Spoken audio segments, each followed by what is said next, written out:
कहते हैं कि जिम्मेदारियों का अगर कोई चेहरा होता तो वह 40 पार की महिलाओं के जैसा दिखता होता। नमस्कार, मेरा नाम है ओम। आज बात करेंगे महिलाओं की स्थिति के बारे में। वैश्विक स्तर पर एक रिपोर्ट छपती है जिसमें महिलाओं एवं पुरुषों की तुलना की जाती है। भारत को उस रिपोर्ट में 156 देशों में 140वां स्थान प्राप्त होता है, खास तौर पे तब जब हम विकासशील से विकसित होने की बात कर रहे हैं, आत्मनिर्भर होने की बात कर रहे हैं, विश्व गुरु बनने की बात कर रहे हैं। तब यह रिपोर्ट बेहद चिंता का विषय बन जाती है। बात करेंगे महिलाओं की स्थिति के बारे में। आदिकाल से ही महिलाओं ने अपनी स्थिति को लेकर लगातार संघर्ष किया है। यद्यपि आज भारत में महिलाएं सैद्धांतिक रूप से पुरुषों के बराबर हैं और स्वयं भारत का संविधान इस चीज़ की गारंटी लेता है, पर आज जो महिलाओं को अधिकार प्राप्त हैं वह उन्हें आधुनिक काल में ही प्राप्त हुए हैं। आदिकाल में उन्हें प्राप्त नहीं थे।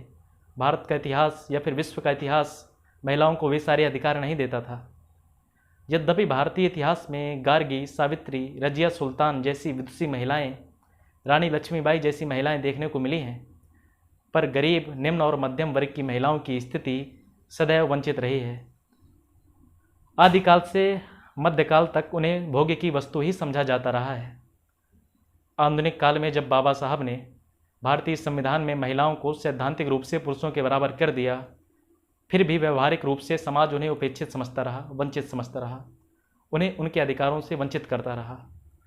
फिर भी महिलाओं ने संघर्ष किया और कीर्तिमान रचा, नए नए क्षेत्रों में ऊंचाइयों को हासिल किया। पीटी ऊषा और हेमा दास, टीना ढाबी, सृष्टि जयंत देशमुख, कुछ ऐसे ही नाम हैं। किंतु फिर भी आज महिलाओं का एक बड़ा वर्ग उपेक्षित है, अपने अधिकारों से वंचित है। आखिर इसके क्या कारण हैं, जानने की कोशिश करेंगे। आखिर क्या कारण है कि गोरे रंग को ज़्यादा महत्व दिया जाता है? क्या कारण है कि पुरुष महिलाओं को उनके अधिकार नहीं देते, उनके अधिकार देने में आनाकानी करते हैं?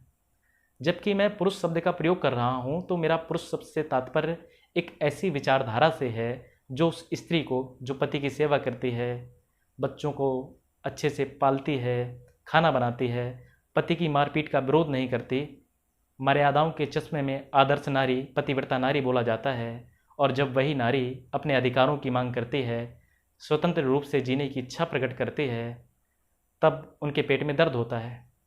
यहाँ मैं पुरुष शब्द का प्रयोग इसी संदर्भ में कर रहा हूँ।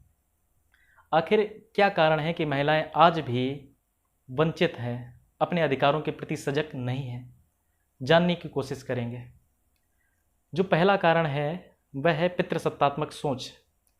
लड़की है, पराए घर जाएगी, उसको पढ़ाएंगे नहीं, पढ़ाएंगे भी तो कम पढ़ाएंगे ताकि लोग कह ना पाएँ कि लड़की को पढ़ाया नहीं है।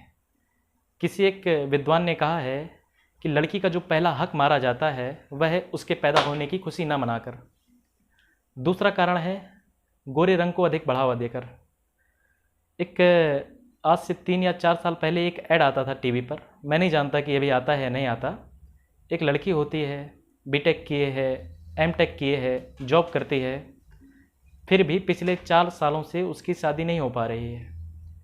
उसकी सहेली आती है, उसको फेयर लवली देती है, वो 4 हफ्ते तक फेयर लवली यूज करती है, गोरी हो जाती है और उसकी शादी हो जाती है। गोरा रंग उसकी शिक्षा पर भारी पड़ जाता है। हमारे बॉलीवुड, हॉलीवुड में भी कुछ ऐसे गाने हैं जो गोरे रंग को स्त्री की योग्यता का एकमात्र आधार मानते हैं। एक ऐसा ही गाना है जिसमें नायिका कहती है कि मेरी चिट्टियाँ कलाइयाँ तू मैनू शॉपिंग करा दे। नायिका, इसका मतलब ये है कि नायिका नायक से कह रही है कि चूँकि उसकी कलाइयाँ पतली हैं, उसका रंग गोरा है, यही उसकी योग्यता है और चलो इस योग्यता के आधार पर मुझे कुछ चीज़ें खरीद के दे दो। ये सारी चीज़ें समाज में, ये सारी चीज़ें हमारे शादी विवाह में ये गाने बजते हैं। प्रत्यक्ष या प्रत्यक्ष रूप से ये सारी चीज़ें समाज में घुली हुई हैं, भेदभाव जारी है। ये सारी चीज़ें समझ में नहीं आती हैं।